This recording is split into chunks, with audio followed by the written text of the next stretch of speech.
Hey guys, this is Nikki Kerber from socialwebnerd.com. Thanks for joining me this evening. So last week, last Wednesday, I believe, I received a message via Facebook from a Kai Robert, and he has a new startup business that I believe, according to his website, will be opening sometime at the end or mid-January of next year, so in just a few short weeks. So congratulations, Kai. His question really was around how to start getting some engagement on his social media network. So according to his message, he has a Facebook page and he will be gearing up shortly to create his Google Plus and Twitter page. How does a startup company start getting some engagement online?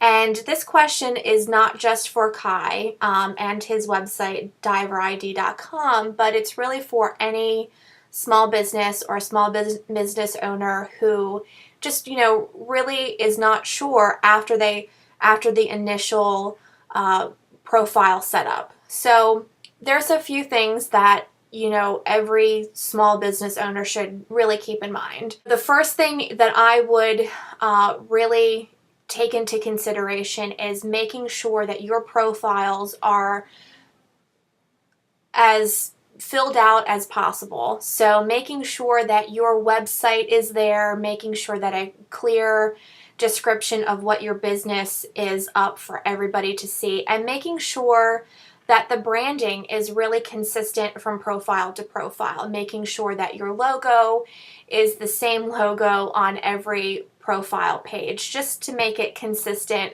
for your potential customers to really recognize who you are. So making sure that your profiles are extremely filled out to the 10th degree is really crucial. Now, before you actually go into business, so for example, Diver ID has not yet opened its doors. They will be opening its doors, like I said, mid to late January. Right now, they are in launch mode, or pre-launch mode, I should say. So it's really important to start getting some buzz around that launch, and there's a ton of ideas for that to occur. The first is perhaps have a webinar on your products and services, and have that listed on all of your social media networks. On Facebook, for example, there's no reason why you can't start putting up special landing pages or special landing page tabs with coupons, or just special discounts, or special gift goodies, like a gift with purchase, for example. There's no reason why you can't do that. To just start generating the buzz, start generating some interest in your products and services. So what else? So you can do a webinar on your products and services. You can, like I said, do some coupons or some special discounts on your products and services. Start generating that buzz for your new launch. I think at the pre-launch stage, it's probably just as important to have a email sign up, not only on all of your social networks. Facebook would be a great way to start getting your email subscriber list, to grow your email subscriber list. You can have a little specialized tab on your Facebook page where a potential customer could fill out just a simple form: first name, maybe last name, their email address, and what kind of products and services they'd be interested in, and maybe some comments that they would have for you, the small business owner,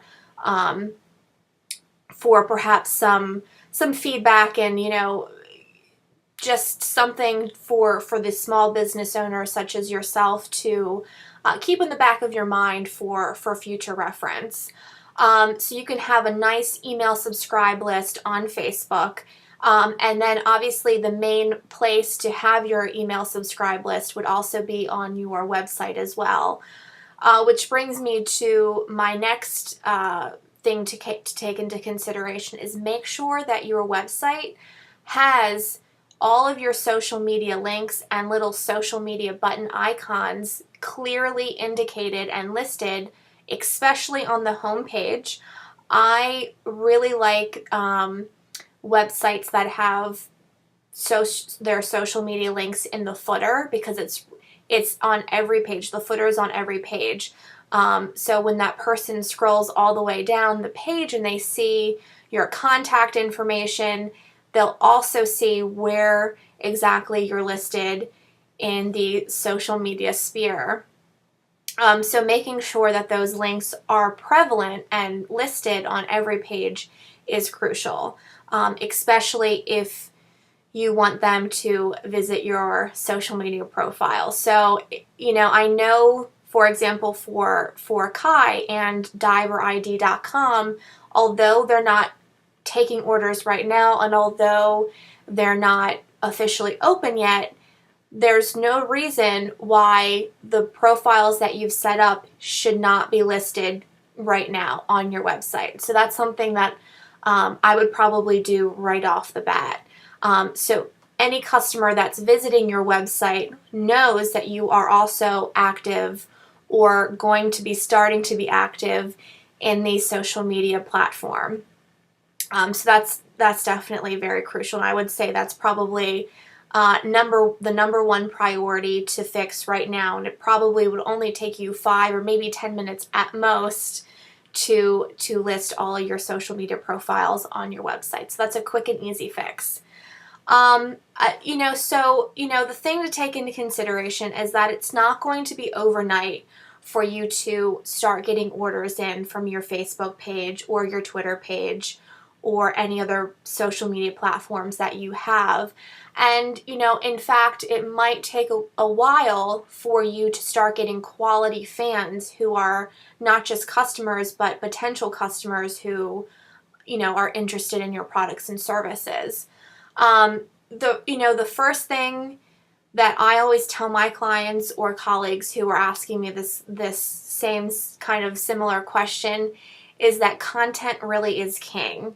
And content is not just king for blog entries, it's also really king on your social media platform. So making sure that you're engaging your clients or whoever it is on your social media platforms, make sure that you have some type of engaging content. And I like to mix it up a little bit.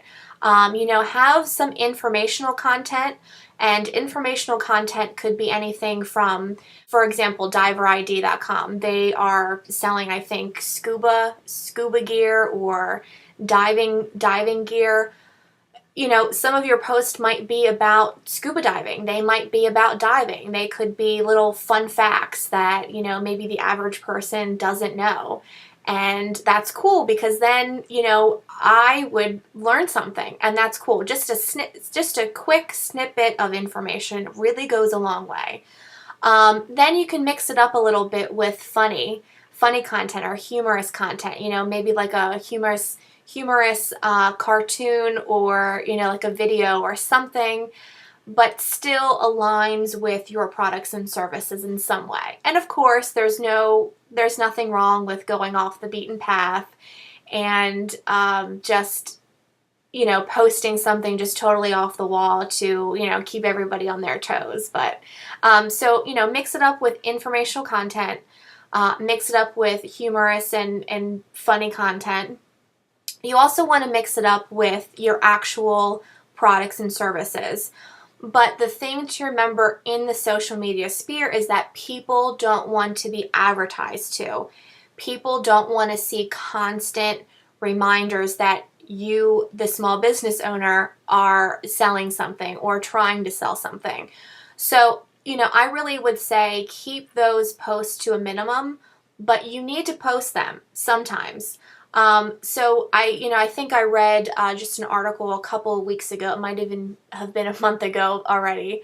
But new research is indicating, and new trends are really indicating that for every 9 posts that you put out, especially, on Facebook and Twitter, then your 10th post can be something about you actually selling and trying to sell and trying to put to the forefront of your customers and fans your actual products and services. So only one post out of a possible 10 should have anything really to do about you trying to sell something or bringing something of your products and services to the attention of your fans. All the other types of posts, should be informational. They should be funny. The other thing, you can always mix it up with actually you sharing content from others. So if you find a link or an article that you want to share with your fan base, which again also has something to do with your niche and your particular industry, go ahead and share that, because that's also considered informational content or humorous content, or what have you. So having a mix of those types of content really is important. And that's not just for pre-launch mode. That's something to take into consideration after your launch mode. Something that you're always keeping an eye out for. So we discussed a lot of things. So coupons, webinars, content is king, not just on your blog, but on your social media platforms as well.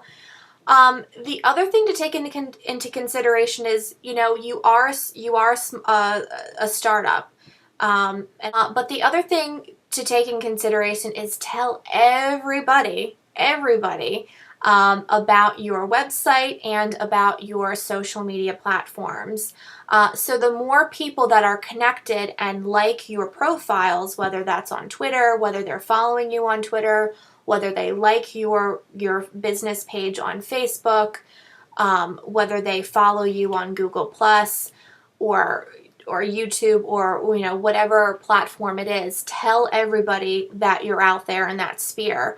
Once your family members and friends of friends start liking your pages, then their friends will start seeing that they are interacting with your content, and then that's really where the domino effect starts happening, and that's where you kind of start getting that viral effect from other people coming into your profiles and starting to engage with you. So let everybody know about your profiles. Just another quick bit of information. Really start taking into consideration the unknown, not really the unknown features, but really the unutilized features that these different platforms have. So, for example, on LinkedIn, start joining some business groups. Start forming professional relationships with these great people on LinkedIn. And obviously you don't want to go ahead and just sell and tell everybody about your products, but start making a professional, long-lasting connection with these people on LinkedIn, for example. And obviously in the introduction thread or what have you that you post while you are a new member of these groups, tell them, hey, I'm a small business owner. I have this new website that I'm launching. I will be selling XYZ. And here's what I do on the side, or here's what I do as a full-time job. Do you guys have any tips for me, or any resources, or do you know of anybody that I could connect to in this sphere? It's really important that that you ask and that you get your name out there in front of everybody. So start utilizing groups. It's a really great feature, especially on LinkedIn. There are groups, public and private groups, on Facebook as well, and that's another way to start talking to small business owners. Or in the example of diverid.com, start finding some small groups on Facebook that really adhere to that specific niche of diving and scuba diving and whatever else you guys, products and services that you sell. And that's where you can start connecting with the actual potential customers. Same thing with LinkedIn. It doesn't have to be just be small business owner, other small business owners on LinkedIn. It can be, you know, a group or a couple of groups geared to your actual potential customer client base. So making those relationships is really important. And I think a lot of people, when they first start on social media, they don't really think about that type of thing, but it's really important to start generating those professional relationships. So I hope that answers your question, Diver ID. I could go on and on for hours. If you have a question, diverid.com. You know how to reach me at info@socialwebnerd.com. Anybody else can also email me at info@socialwebnerd.com. You can find me on Facebook. And, put your comments right below this YouTube video. Until next time, I will talk to you later. Bye.